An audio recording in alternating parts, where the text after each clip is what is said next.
UTV news కి స్వాగతం. ముందుగా హెడ్లైన్స్. గజపతి నగరంలో భారీ దొంగతనం. నూతన ఓటరు ఓటు వేసి ప్రజాస్వామ్య రాష్ట్రాన్ని గెలిపించాలి. డేగల ప్రభాకర్. సత్తెనపల్లి పురవీధుల్లో బుల్లెట్ పై మంత్రి అంబటి. ఇక డీటెయిల్స్ చూస్తే పల్నాడు జిల్లా మాచవరం మండలం మల్లవోలు గ్రామం నందు వెంచేసి ఉన్న శ్రీ లక్ష్మీ నరసింహస్వామి వారి 32వ కళ్యాణ మహోత్సవం తిరునాళ్ల సందర్భంగా స్వామివారి దర్శించుకొని పూజా కార్యక్రమంలో ఎమ్మెల్యే కాసు మహేష్ రెడ్డి పాల్గొన్నారు. మండలంలోని వైసీపీ నాయకులు కార్యకర్తలు ఆహ్వానం పలికారు.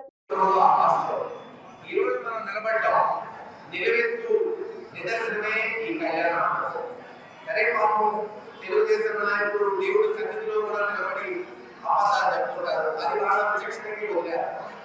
మొదలుపెట్టారు 10 లక్షలతో పునాది వేశారు.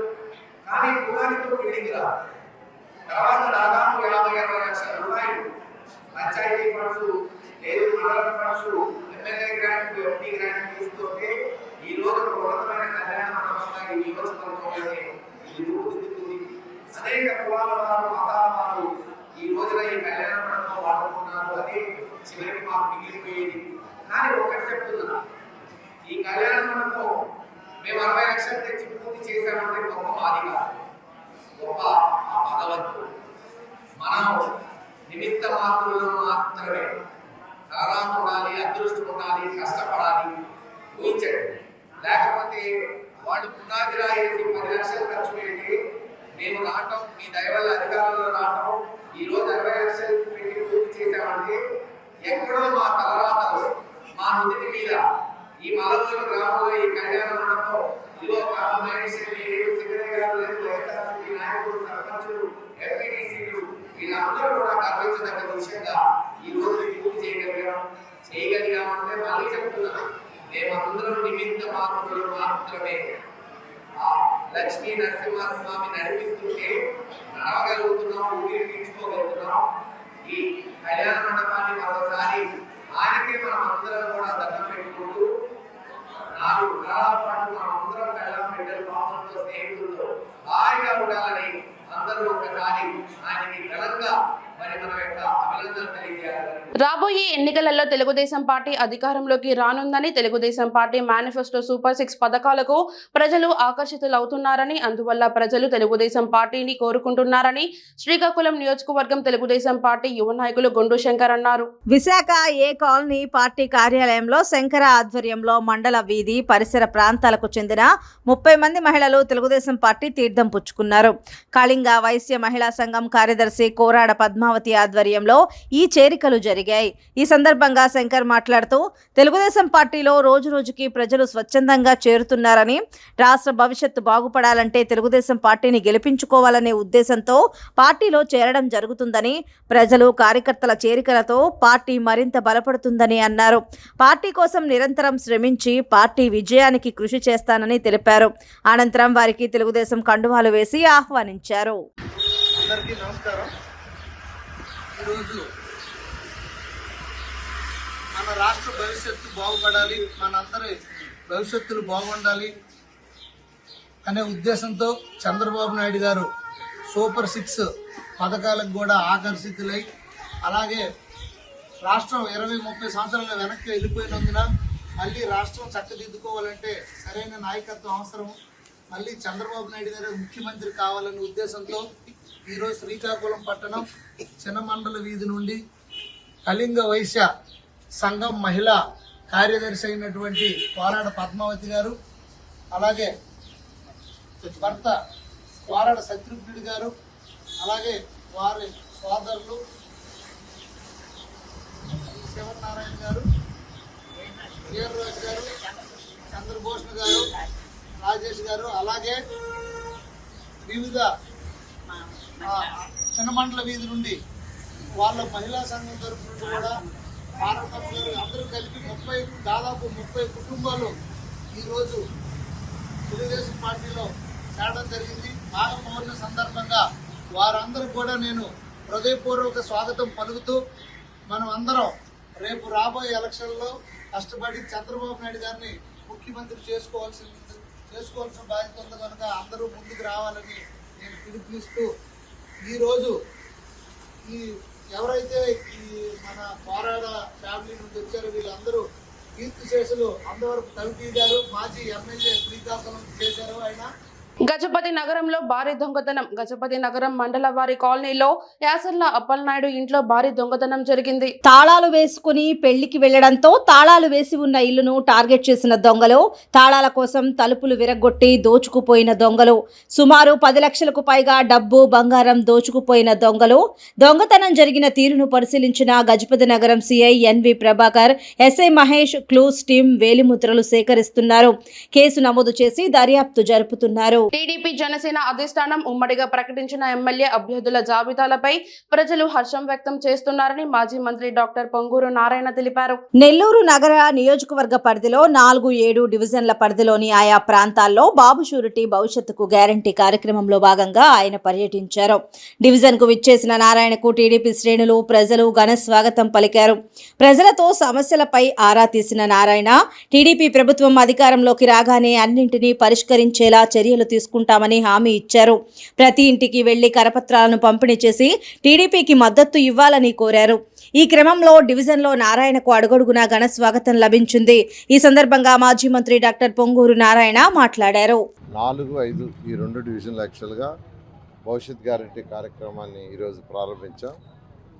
అయితే ఎక్కడికి పోయినా ప్రజల యొక్క స్పందన అనూహ్యంగా ఉంది. వాళ్ళు ఒకటే చెప్తున్నారు, అరాచక పాలనని తరిమేయాలి, ప్రజాస్వామ్యం లేదు, ప్రజల చేత ఎన్నుకోబడిన నాయకులు ఎవరు ప్రజాస్వామ్యంగా ఇక్కడ పరిపాలన నిలువలో లేదు, ఒక రౌడీజం తప్పితే, తర్వాత అదిరిచ్చి బెదిరించి ఇళ్ళు పగలగొట్టాలు, షాపులు పగలగొట్టాలు. అసలు ఒక వ్యాపారస్తుల్లో తెలియని ఒక భయం ఏర్పడిపోయింది. ఇంటర్నల్గా వాళ్ళకి తెలియని భయం.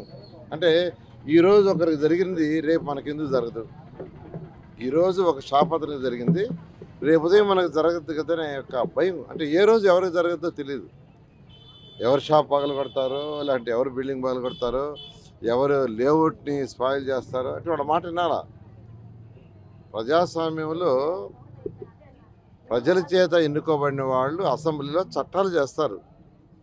ఆ చట్టాలను ఇంప్లిమెంట్ చేసే అధికారులు. ఇక్కడ చట్టాలు గిట్టాలు ఏమీ లేవు, చట్టాలు ఏమీ లేవు.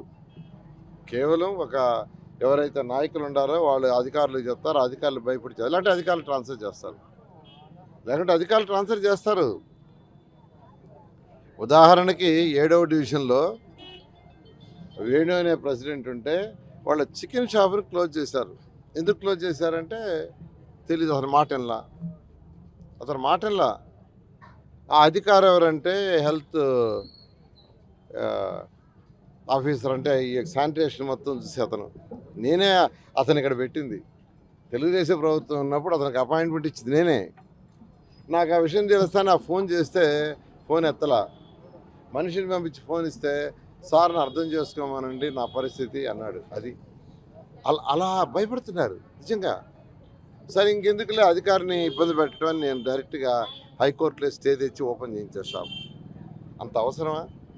రాష్ట్ర ఆర్యవైశ్య కార్పొరేషన్ చైర్మన్ కుప్పం ప్రసాద్ పాలకులు వైఎస్ఆర్సీపీ పార్టీ కార్యాలయంలో గూడాల శ్రీహరి గోపాలరావుని మర్యాదపూర్వకంగా కలుసుకొని సన్మానించారు. అనంతరం మీడియాతో మాట్లాడారు. పెద్దలు పాలకులు వైఎస్ఆర్ కాంగ్రెస్ పార్టీ ఇన్ఛార్జ్ అయినటువంటి ఉడాల గోపి గారికి, వేదిక మీద ఉన్న వాణిజ్య విభాగం అధ్యక్షులకి, వాణిజ్య విభాగం కమిటీ వారికి, అత్తి లోసయ్య గారికి, ఆర్యవైశ్య ప్రముఖులకి, అందరికీ ఇక్కడికి ఇచ్చేసిన మీడియా మిత్రులందరూ కూడా హృదయపూర్వక ధన్యవాదాలు. ముఖ్యంగా గౌరవనీయులు వైఎస్ జగన్మోహన్ రెడ్డి గారు ముఖ్యమంత్రి అయిన తర్వాత ఆర్యవైశ్యులకి ఎన్నో చేయటం జరిగింది. వారు పాదయాత్రలో ఉన్నప్పుడు ఆర్యవైశ్యులందరూ కూడా ముఖ్యంగా ఒక అర్జీ ఇవ్వటం జరిగింది. అమరజీవి పొట్టి శ్రీరాములు గారు 58 రోజులు ఆమరణ నిరాహార దీక్ష చేసి వారు చనిపోయిన తర్వాత వారి గుర్తుగా ఆంధ్ర రాష్ట్ర అవతరణ ఏర్పడింది. నవంబర్ 1 చేసుకుంటున్నారు.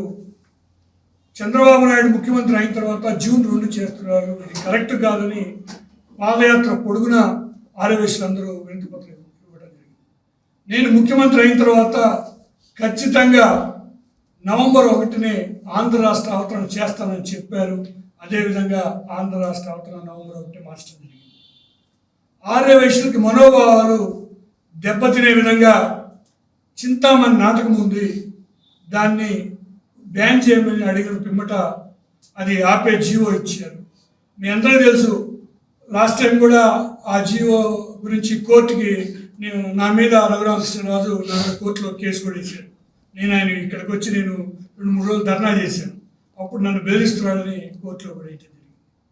ముఖ్యంగా జగన్మోహన్ రెడ్డి గారు ఏ మాట అయితే ఇచ్చారో వైశ్యులకి ప్రాధాన్యత ఇస్తా అని వైశ్య కార్పొరేషన్ ఏర్పాటు చేయడం కాకుండా పదవుల్లో కూడా అర్బన్ డెవలప్మెంట్, ఒక నెల్లూరు పల్నాడు అర్బన్ డెవలప్మెంట్ వైశాఖకి ఇవ్వటం, ఆర్టీఐ కమిషనర్ వైశాఖకి ఇవ్వటం, ఎన్విరాన్మెంట్ కార్పొరేట్ చైర్మన్ ఇవ్వటం. టీడీపీ బోర్డులో నాకు తెలిసి ఎప్పుడు కూడా గత ప్రభుత్వాల్లో ఆర్య వైశ్యులకి టీడీపీ బోర్డులో నెంబర్కి ఇచ్చిన ఘనత లేదు. జగన్మోహన్ రెడ్డి గారు ముఖ్యమంత్రి అయిన తర్వాత ఆర్య వైశ్యులకి ప్రతి సంవత్సరం గత 2 పర్యాయాలు కడప నుంచి 2 వ్యక్తులకి, ఇప్పుడు ఒంగోలు నుంచి 1 వ్యక్తికి, 3 పర్యాలు కూడా 3 ఆర్య వైశ్యులకి టీడీపీ బోర్డు నెంబర్గా ఇవ్వడం జరిగింది. మదనపల్లి నియోజకవర్గంలో అభ్యర్థి ఎవరైనా వైసీపీ ముక్త మదనపల్లి ధ్యేయమని, అందుకు అనుగుణంగా జనసేన పార్టీ పనిచేస్తుందని రాయలసీమ కో కన్వీనర్ రామ్దాస్ చౌదరి అన్నారు. నియోజకవర్గ విషయంలో పార్టీ అధినేతలు తీసుకోబోయే నిర్ణయం సరైనదిగా ఉంటుందని, అందుకు అనుగుణంగా ప్రతి ఒక్క కార్యకర్త పనిచేయాలని సూచించారు. అందరికీ నమస్కారం. నిన్నటి రోజున జనసేన పార్టీ అధినేత పవన్ కళ్యాణ్ గారు, తెలుగుదేశం పార్టీ అధినేత చంద్రబాబు నాయుడు గారు 118 ఉమ్మడి అభ్యర్థుల్ని ప్రకటించడం మా అందరికీ చాలా ఆనందంగా ఉంది, సంతోషంగా ఉంది, గర్వంగా ఉంది. జగన్మోహన్ రెడ్డి ఇప్పటికి కూడా ఇన్ఛార్జీలు మార్చుకునే పని మీదే ఉన్నాడు. కానీ మా ఉమ్మడి అభ్యర్థుల్ని 118 మందిని ఎలక్షన్ నోటిఫికేషన్ రాకముందే అనౌన్స్ చేయటం ఇదొక చరిత్ర. అట్లాగే కొన్ని నియోజకవర్గాల్లో ఆశావహులు ఎక్కువ ఉండటం వల్ల టికెట్ రాని వాళ్ళకి కొద్దిగా అసంతృప్తి ఉండటం సహజం, అది మానవ సహజం. దానికి మా పవన్ కళ్యాణ్ గారు ఒక సందేశం కూడా పంపించారు. టికెట్ రాని వాళ్ళు, ఇన్నాళ్ళు పార్టీ కష్టపడిన వాళ్ళు, పార్టీ కష్టకాలంలో వెన్నంటి ఉన్న వాళ్ళందరూ కూడా ఎవరు నిరుత్సాహపడద్దండి. ఖచ్చితంగా ఉమ్మడి ప్రభుత్వం రాగానే వాళ్ళందరికీ కూడా తగు న్యాయం చేస్తామన్నట్టు పవన్ కళ్యాణ్ గారు చెప్పారు, ఇటు చంద్రబాబు నాయుడు గారు కూడా చెప్పారు. కాబట్టి అందరూ సంయమనం పాటించి ఇద్దరు నాయకులు, అగ్రనాయకులు నిర్ణయించిన ఉమ్మడి అభ్యర్థుల విజయానికి కృషి చేయాలని చెప్పేసి నేను అందరినీ రిక్వెస్ట్ చేసుకుంటున్నాను. రాష్ట్ర అభివృద్ధికి పాటుపడే నేతను గుర్తించి ఆలోచించి ఓటు హక్కు పొందిన యువత సార్వత్రిక ఎన్నికలలో ఓటు వేయాలని తెలుగుదేశం పార్టీ గుంటూరు నగర అధ్యక్షులు డేగల ప్రభాకర్ పిలుపునిచ్చారు. అర్బన్ పార్టీ కార్యాలయంలో విద్యార్థులతో కలిసి my first vote for CBN పోస్టర్ను ఆవిష్కరించారు. ఈ సందర్భంగా యువత తొలిసారిగా వేసే ఓటు దేశ రాష్ట్ర గతిని మార్చే దిశగా ఉండాలన్నారు. దేశ రాష్ట్ర గతిని మార్చగల నేత చంద్రబాబు మాత్రమేనని ప్రభాకర్ అన్నారు. ఈ ఓటే మీకు బంగారు భవిష్యత్తు అందించేందుకు తోడ్పడుతుందన్నారు. ఓటు హక్కుతో దేశ రాష్ట్ర భవిష్యత్తునే కాకుండా మన భవిష్యత్తు ఏ విధంగా ఉండాలో నిర్ణయించుకునే సువర్ణ అవకాశం 5 ఏళ్లకు ఒకసారి మాత్రమే వస్తుందని, దీనిని సద్వినియోగం చేసుకోవాలన్నారు. రాష్ట్రంలో నియంత పాలన సాగుతుందని, రాష్ట్ర భవిష్యత్తు కోసం తాము చేస్తున్న పోరాటానికి యువత అండగా నిలవాలని కోరారు. రాష్ట్రాభివృద్ధికి పాటుపడే నేతను గుర్తించి ఆలోచించి ఓటు హక్కు పొందిన యువత సార్వత్రిక ఎన్నికల్లో ఓట్లు వేయాలని కోరారు. ఐటీ సహా వివిధ రంగాలలో రాష్ట్రాన్ని చంద్రబాబు అభివృద్ధి చేశారని, యువత సిబిఎన్కే తొలి ఓటు వేసి విజయం చేకూర్చాలని సూచించారు. రాష్ట్రంలో యువత కొత్త ఓటుని వాళ్ళు వినియోగించటం, వాళ్ళ యొక్క అనుభూతి, ఎవరికి వేయాలి, ఓటు ఎవరికి వేస్తే బాగుంటుందని చెప్పేసి యువత అందరూ కూడా ఈ రోజున ఎదురు చూస్తూ ఉన్నారు. ప్రతి ఒక్క యువత ఈ రాష్ట్రాన్ని పరిపాలించిన ముఖ్యమంత్రులు, అత్యధిక రోజులు చేసినటువంటి ముఖ్యమంత్రి పదవి నారా చంద్రబాబు నాయుడు గారు దేశానికి, రాష్ట్రానికి పేరు ప్రఖ్యాతులు తెచ్చినటువంటి అనేక ఫార్మా కంపెనీలు కానీ, సాఫ్ట్వేర్ కంపెనీలు కానీ తీసుకువచ్చి రాష్ట్ర ప్రగతికి, యువతకి ఉద్యోగ అవకాశాలు ఎక్కువ కల్పించి ఉద్యోగాల మీద మొట్టమొదటి నుంచి కూడా తెలుగుదేశం పార్టీ ప్రత్యేక దృష్టి సారించి సిబిఎన్ గారు చంద్రబాబు నాయుడు గారు వచ్చిన దగ్గర నుంచి రాష్ట్ర ప్రభుత్వం ఏర్పాటు చేసుకున్న క్షణం నుంచి అతను దృష్టి అంతా రాష్ట్ర యొక్క అభివృద్ధి, యువత గురించి ఆలోచించడమే. వాళ్ళకి ఉద్యోగ అవకాశాలు ఎలా కల్పించాలి, సాఫ్ట్వేర్ కంపెనీలు ఎలా తీసుకురావాలి, పెట్టుబడులు ఎలా తీసుకురావాలి, అభివృద్ధి ఎలా చేయాలని చెప్పేసి ఎవరైతే తపన పడతారో రాష్ట్ర అభివృద్ధి కోసం అటువంటి వ్యక్తికి ఓటు వేయాల్సిన అవసరం ఎంతైనా ఉందని చెప్పేసి యువతని కోరుకుంటూ, యువత కూడా ఆలోచించి ఇన్ని సంవత్సరాలు ఇప్పుడు 4 సంవత్సరాల 8 నెలలు వైఎస్ఆర్ పార్టీ ప్రభుత్వంలో యువతకు వచ్చినటువంటి ఉద్యోగాలు ఏంటి అనేది ఆలోచించుకొని రాను రోజుల్లో మొట్టమొదటి ఓటుని సిబిఎన్ గారికి వేస్తారని చెప్పేసి ఆశిస్తున్నాం. అచ్చంపేట డాక్టర్ మామిళ్లపల్లి మధుసూదన్ రావు ఎంబీబీఎస్ సతీమణికి నోబెల్ వరల్డ్ రికార్డ్ అవార్డు రావడం గర్వకారణమని పలువురు అభినందనలు తెలిపారు. అత్యంత పొడవైన శిరోజాలకు అరుదైన గౌరవం లభించింది. అచ్చంపేటకు చెందిన 72 ఏళ్ల వృద్ధ మహిళ శిరోజాలకు నోబెల్ వరల్డ్ రికార్డు సృష్టించారు. 72 ఏళ్ల వయసులో అత్యంత పొడవైన జుట్టు కలిగిన మహిళగా విజయలక్ష్మికి అవార్డు వచ్చింది. అరుదైన అవార్డు రావడంతో విజయలక్ష్మిని గ్రామస్తులు అభినందనలు తెలియజేశారు. అవార్డు రావడం చాలా సంతోషంగా ఉంది. శిరోజాల సంరక్షణకు ప్రత్యేకమైన శ్రద్ధ ఏమీ లేదు. కొబ్బరి నూనె, కుంకుడుకాయలతో శిరోజాలు ఆరోగ్యంగా ఉన్నాయి. ఆధునిక జీవన శైలిలో ఎలాంటి ఆందోళనలు లేకుంటే సహజ సిద్ధంగా మెరుగైన ఆరోగ్యం ఉంటుంది. అదే అసలు ఇప్పుడు ఆయిల్ పెడుతున్నారండి పిల్లలు, ఆయిలే ఉపయోగించటం లేదు. అదేంటంటే టెన్షన్. కానీ ఇప్పుడు ప్రపంచం ఎలా ఉందండి, ఒక పక్క పొల్యూషన్ ఉంది, ప్రతి దానికి టెన్షన్. పిల్లలకి చదువుల దగ్గర నుంచి టెన్షన్. మా అబ్బాయి వాళ్ళకే ఇప్పుడు ఎలా ఉంది, ఫస్ట్లో బాగున్నాయి, మరి ఈరోజు ఏమీ లేదు. వాళ్ళిద్దరికంటే నాకే ఇప్పుడు ఈయనకే ఎక్కువ ఉంది. ఏంటంటే వాళ్ళకి లైఫ్ అసలు ఇప్పుడు అంతా టెన్షన్ మూలంగానే వాళ్ళకి ఎక్కువ ఊడిపోతుంది. అంతకన్నా మనం ఏం చెప్పగలమండి. టెన్షన్, తర్వాత ఎయిర్ పొల్యూషన్ నుంచి పొడవాటి చెడ ఉంది. కానీ కాకపోతే ఏంటంటే మనం రికార్డులకు ఎక్కాలా చూద్దామని అనుకున్నాను, కానీ నేను ఎప్పుడూ ఆ తీరుని ఆలోచించలేదు. కాకపోతే ఏంటంటే మా అబ్బాయికి వచ్చింది ఆలోచన. అంటే అంత పొడవు చుట్టూ ఉండటం గొప్ప కాదు, ఆ ఏజ్లో ఉండటం గొప్ప. అందువల్ల ఏంటంటే దీన్ని రికార్డ్ చేస్తారన్నాడు. తర్వాత ఏంటంటే గిన్నిస్కి కూడా ముందు అప్లై చేస్తే వాళ్ళు ఏంటంటే మాకు లెంగ్త్ ఆఫ్ ఎయిర్ కావాలి కానీ ఏజ్ కాదు ప్రామినెంట్, ఏజ్తో పాటు లెంగ్త్ అనేది దానికి చాలా ప్రొసీజర్ ఉందని వాళ్ళు ఏదో ప్రొసీజర్ పెడతామన్నారు. తర్వాత ఏంటంటే ఇది అయిపోగానే దానికి గిన్నిస్కి వెళ్తాం. అది అన్నట్టు ట్రై చేయొచ్చు. అంటే వాళ్ళకి ఏంటంటే గిన్నిస్ బుక్లో లెంగ్తీ హెయిర్, అంతేగాని ఏజ్ కేటగిరీ రాదు. అందులో కేటగిరీ లేదండి. మీకు ఒక లింక్ ఇస్తాం, దాన్ని బట్టి చూడండి, వీలైతే అవకాశం ఉంటే ఉండొచ్చు అన్నారు. ఇంకా అంత పెద్ద ప్రాసెస్ ఇప్పుడు ఎందుకు, ముందు అసలు ఇదేమన్నా చూద్దాం, ముందు అసలు ఇస్తారా ఇవ్వరా అనేది తెలియాలిగా మనకి. అందుకని దీనికి అప్లై చేశాడు. పల్నాడు మణిహారం పిడిగురాల బ్రహ్మానపల్లి వద్ద నిర్మిస్తున్న మెడికల్ కాలేజీ హాస్పిటల్ ఈ నెల 26వ తారీఖున ప్రారంభోత్సవం సందర్భంగా కాసు మహేష్ రెడ్డి పరిశీలించారు. Piduguralla Brahmanapalli medical college hospital వద్ద నిర్వహించిన కార్యక్రమంలో కాసు మహేష్ రెడ్డి మాట్లాడుతూ పల్నాడు ప్రజల కళ నెరవేరబోతోందని 26న ప్రజలకు అంకితం చేస్తున్నామని తెలిపారు. వైఎస్ఆర్ కాంగ్రెస్ పార్టీ పల్నాడు జిల్లాని అభివృద్ధి పదంలో నడిపించిందని అన్నారు. పల్నాడు ప్రజలు తరపున జగన్మోహన్ రెడ్డికి కృతజ్ఞతలు తెలియజేస్తున్నామని తెలిపారు. 26 ఫిబ్రవరి 2024 26 ఫిబ్రవరి 2024 పల్నాటి చరిత్రలో మిగిలిపోయే రోజుగా ఈ రోజున మేమందరికీ తెలియజేస్తున్నాం. కారణం, పల్నాడు నడిబొడ్డులో గురజాల నియోజకవర్గంలో పిడుగురాళ్ల పట్టణ అతి సమీపాన మెడికల్ కాలేజీలోని మొట్టమొదటి ఫేజ్ 100 పడకల కొరకు సమాయత్తం చేసిన భవనాన్ని రేపు ప్రారంభించబోతున్నాం. బిల్డింగ్ని ఆవిష్కరిస్తున్నాం. ఇప్పటి వరకు అందరికీ తెలిసిన విషయమే. గడిచిన 75 సంవత్సరాలలో స్వతంత్రం వచ్చిన తర్వాత కనీసం గురజాల నియోజకవర్గంలో కానీ పల్నాడులో కానీ లేదు, అటు మాచర్ల గురజాల కలుపుకొని కనీసం సరైన 50 పడకల హాస్పిటల్ లేదు. 50 పడకలు. మీరు నర్సరావుపేట పోయి చూస్తే 200 పడకలు ఉంది. గుంటూరు పట్టణం 1200 నుంచి 1500 పడకల హాస్పిటల్స్ ఉన్నాయి. ఎక్కడైనా సరే సత్తెనపల్లిలో 100 పడకలు ఉంది, కానీ మాచర్ల గురజాల నియోజకవర్గాలు కలుపుకొని కూడా సరైన హాస్పిటల్ ఒక్క హాస్పిటల్ లేదు. అందుకే 2019లో జగన్మోహన్ రెడ్డి గారు ముఖ్యమంత్రి అయిన నెల రోజులకి మేమందరం కూడా ముఖ్యమంత్రి గారిని అభ్యర్థించాం. సత్తెనపల్లిలో మంత్రి అంబటి రాంబాబు బుల్లెట్ మీద హల్చల్ చేశారు.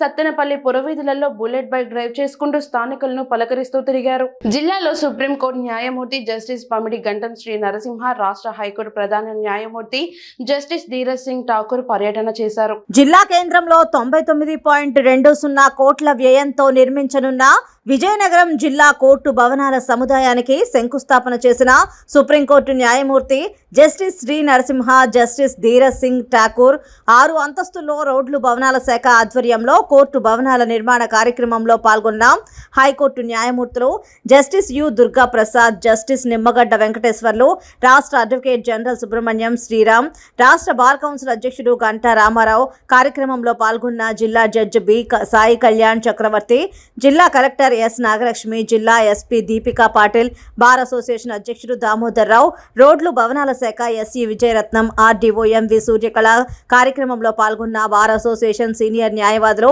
కేవీఎన్ తమ్మన్న శెట్టి, న్యాయాధికారులు, న్యాయవాదులు. పోతన గారి ఒక గొప్ప పద్యం ఉంది. విద్యా అవిద్యకు కేవల కృప విధిపూర్వకముగా ప్రజలితము చేయగా అది సకల ధరిత్రీదానంబు కంటే అధికతరమవును. The vidya that was given to people without any expectation, over a period of time it grows. It grows in such a way that the value is higher than donating the entire universe to the person. I think not overnight, but I think it's because of the foundation that was laid earlier when those who were in charge of Vijayanagaram area had established very, very charitable educational institutions. So much so the standard of education and understanding has grown over a period of time. We have seen great scholars right part of the same process, and we work towards the same ideal, that is finding what truth is. In recent times, I had not known it earlier. In recent times, I was reading a description of what's called the Vibhuti or the great godhood. It is described in Gita as very many things. It is infrastructure coming to the facilities of lawyers. I'm a little biased towards lawyers because I was almost 36 years as a lawyer and only 2.5 years as a judge. And Akashavanta Pandiresaru, the Vijayanagaram bar, and the quality of your speech is definitely reflective of this place. To construct a judicial complex and then to have it demolished. It is not an ordinary building which gets demolished. Why should a court complex be demolished? And that too for reasons which are more attributable to the engineering inadequacies. This time we will ensure that if there is any such problem, we will hold the officers responsible and accountable. A lot of money is spent which belongs to the exchequer, and this time also the project will cost perhaps more than 100 crores, and by the time it gets completed, taking into consideration the cost overruns, the project may well exceed the estimated. Nellore rural నియోజకవర్గ పరిధిలోని 30వ division YSR Nagar కు చెందిన పలువురు rural MLA కార్యాలయంలో rural MLA Kotamreddy Sridhar Reddy, TDP నాయకులు కోటంరెడ్డి గిరిధర్ రెడ్డి సమక్షంలో తెలుగుదేశం పార్టీలో చేరారు. వారికి పార్టీ కండువా కప్పి ఎమ్మెల్యే శ్రీధర్ రెడ్డి తెలుగుదేశం పార్టీలోకి సాదరంగా ఆహ్వానించారు. నెల్లూరు రూరల్ నియోజకవర్గంలో వాడవాడల యువత, మహిళలు, రైతులు పెద్ద ఎత్తున వివిధ వర్గాల వారు తెలుగుదేశం పార్టీలో చేరేందుకు ముందుకు వస్తున్నారని రూరల్ ఎమ్మెల్యే కోటంరెడ్డి శ్రీధర్ రెడ్డి అన్నారు. అన్నారు. సామాన్య మధ్యతరగతి కుటుంబాలలో వైఎస్ఆర్ కాంగ్రెస్ పార్టీ ప్రభుత్వంపై తీవ్రమైన వ్యతిరేకత ఉందని, చంద్రబాబు నాయుడు ముఖ్యమంత్రి కావాలని ప్రజల్లో బలమైన ఆకాంక్ష ఉందని రూరల్ ఎమ్మెల్యే కోటంరెడ్డి శ్రీధర్ రెడ్డి పేర్కొన్నారు. తెలుగుదేశం పార్టీలో చేరిన ప్రతి ఒక్కరికి ప్రాధాన్యత ఉంటుందని, రాష్ట్ర భవిష్యత్తు బాగుండాలంటే ఒక్క చంద్రబాబు నాయుడుతోనే సాధ్యమని రూరల్ ఎమ్మెల్యే కోటంరెడ్డి శ్రీధర్ రెడ్డి అన్నారు. వివిధ ప్రాంతాల నుంచి పెద్ద ఎత్తున ఈరోజు తెలుగుదేశం పార్టీలో చేరికలు. ప్రతిరోజు కూడా నెల్లూరు రూరల్లో డివిజన్ల నుంచి, గ్రామాల నుంచి పెద్ద ఎత్తున తెలుగుదేశం పార్టీలో చేరికలు. ఈ రాష్ట్రంలో అతి త్వరలో, అంటే కొన్ని రోజుల వ్యవధిలోనే ఎన్నికలు జరగబోతున్నాయి. ఈ ఎన్నికలు వచ్చే వేళ ప్రజలందరూ కూడా రాష్ట్రంలో తెలుగుదేశం జనసేన ప్రభుత్వం ఏర్పడాలని, చంద్రబాబు నాయుడు గారు ముఖ్యమంత్రి కావాలని బలంగా కోరుకుంటున్నారు అనే దానికి నిదర్శనం ఈ యొక్క పార్టీలో ఎంత ఉధృతంగా చేరికలు. ఈరోజు దాదాపు నెల్లూరు రూరల్ నియోజకవర్గంలో 9 ప్రాంతాల నుంచి, 1 కాదు, 2 కాదు, 3 కాదు, 4 కాదు, 9 ప్రాంతాల నుంచి పెద్ద ఎత్తున తెలుగుదేశం పార్టీలో చేరికలు. అదేవిధంగా రాబోయే 3 రోజుల్లో కూడా కొంతమంది వైఎస్ఆర్ కాంగ్రెస్ పార్టీ నెల్లూరు రూరల్ నియోజకవర్గంలో ఉండే ముఖ్య నేతలు తెలుగుదేశం పార్టీలో చేరబోతూ ఉన్నారు. వైఎస్ఆర్ కాంగ్రెస్ పార్టీకి రాజీనామా చేయబోతున్నారు. ఇప్పటికే తెలుగుదేశం పార్టీ, జనసేన నెల్లూరు రూరల్లో ప్రజల్లో అత్యంత శక్తివంతంగా ఉంది. ఎక్కడికక్కడ తెలుగుదేశం పార్టీ క్లస్టర్ ఇన్ఛార్జీలు, డివిజన్ ఇన్ఛార్జీలు, పోలింగ్ బూత్ల ఇన్ఛార్జీలు, పోలింగ్ బూత్ కమిటీ సభ్యులు, డివిజన్ అధ్యక్షులు, తెలుగుదేశం పార్టీ వివిధ అనుబంధ సంఘాల్లో పనిచేసే నాయకులు, అదేవిధంగా జనసేన నియోజకవర్గ నాయకులు, డివిజన్ నాయకులు, గ్రామ నాయకులు, మండల నాయకులు చాలా చురుగ్గా ప్రజల్లో ఉన్నారు. వీరందరి చేరికతో ఇంకా బలోపేతమై, నేను ఇంతకుముందే చెప్పా, నెల్లూరు రూరల్ చరిత్రలో, గత చరిత్రలో ఎప్పుడూ చూడని అత్యంత భారీ మెజార్టీతో నెల్లూరు రూరల్ నియోజకవర్గంలో తెలుగుదేశం పార్టీ, జనసేన ఘన విజయం సాధించబోతుంది. రాష్ట్రంలో తెలుగుదేశం పార్టీ, జనసేన అధికారంలో రాబోతుంది. చంద్రబాబు నాయుడు గారు ముఖ్యమంత్రి. గజపతి నగరం టీడీపీ పార్టీ కార్యాలయంలో నియోజకవర్గ స్థాయి కార్యకర్తలతో సమావేశం ఏర్పాటు చేశారు. మాజీ ఎమ్మెల్యే కేఏ నాయుడు మండల స్థాయి నాయకుల అభిప్రాయాలను తెలుసుకున్నారు. మాజీ ఎమ్మెల్యే కేఏ నాయుడు సమావేశానికి పెద్ద ఎత్తున హాజరయ్యారు. నియోజకవర్గ స్థాయి నాయకులు, కార్యకర్తలు పార్టీ కార్యాలయం నుండి ఎన్టీఆర్ విగ్రహం వరకు ర్యాలీ చేపట్టారు. మేమున్నాం నాయుడు గారి వెంట మేమున్నామంటూ టీడీపీ మాజీ ఎమ్మెల్యే కేఈ నాయుడు తన అనుచరులతో జాతీయ రహదారిపై భారీ ర్యాలీ చేపట్టారు. మరోవైపు టికెట్ రేసులో భంగపడ్డ టీడీపీ రాష్ట్ర కార్యనిర్వాహక కార్యదర్శి కరణం శివరామకృష్ణ వర్గం మరోవైపు జాతీయ రహదారిపై భారీ నిరసన ర్యాలీ చేపట్టారు. అనంతరం శివరామకృష్ణ మాట్లాడుతూ టీడీపీ పార్టీ కష్టకాలంలో అన్ని విధాలుగా అండగా ఉండి అన్ని విధాలుగా సహకరించానని అన్నారు. సుమారుగా 20 సంవత్సరాలు కష్టపడి పార్టీలో పనిచేసిన ఎటువంటి గుర్తింపు లేకుండా 3 నెలల ముందు వచ్చే వలస పక్షికి పార్టీ టికెట్ ఇవ్వడం చాలా దౌర్భాగ్యమన్నారు. పార్టీ అన్ని విధాలుగా నన్ను వాడుకొని చివరికి మొండి చేయి చూపించడం దౌర్భాగ్యమన్నారు. అనంతరం పార్టీలో తనకు ఉండే అన్ని పదవులకు రాజీనామా చేస్తున్నట్లు శివరామకృష్ణ తెలిపారు. శ్రీశైలం మల్లన్నను దర్శించుకోవాలంటే ఆ స్వామికి ముడుపు చెల్లించాలో లేదో కానీ ఫారెస్ట్ అధికారులకు ముక్కు తీర్చుకోవాల్సిందే. కాలినడకన వెళ్లే మల్లన్న భక్తులు ఫారెస్ట్ అధికారులకు పన్ను చెల్లించడదే భ్రమర మల్లికార్జున స్వామి వార్ల దర్శనం దక్కడం లేదు. కొత్త రకం నిబంధనల పేరిట కాలినడకన వెళ్లే ఒక్కో భక్తుడి నుంచి 10 రూపాయలు వసూలు చేయడంపై భక్తులు మండిపడుతున్నారు. మల్లన్న భక్తులపై అటవీ శాఖ కొత్త రకం బాధుడు మోపడంపై ఇప్పుడు పెద్ద దుమారమే చెలరేగుతుంది. ప్రముఖ శైవ క్షేత్రం శ్రీశైలం భ్రమర మల్లికార్జున స్వామి వార్ల దర్శనం ఇప్పుడు భక్తులకు అందని ద్రాక్షగా మారింది. ఏటా మహాశివరాత్రి, ఉగాది పర్వదినాల్లో స్వామి అమ్మవార్ల దర్శనం కోసం దట్టమైన అడవిలో భక్తులు కాలినడకన వెళ్తుంటారు.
వార్తలు ముగించే ముందు హెడ్లైన్స్ మరోసారి. గజపతి నగరంలో భారీ దొంగతనం. నూతన ఓటరు ఓటు వేసి ప్రజాస్వామ్య రాష్ట్రాన్ని గెలిపించాలి. డేగల ప్రభాకర్. సత్తెనపల్లి పురవీధుల్లో బుల్లెట్ పై మంత్రి అంబటి. న్యూ టీవీ న్యూస్ ఇంతటితో సమాప్తం. తిరిగి రేపటి బులెటిన్లో మళ్ళీ కలుద్దాం. అంతవరకు సెలవు. నమస్కారం.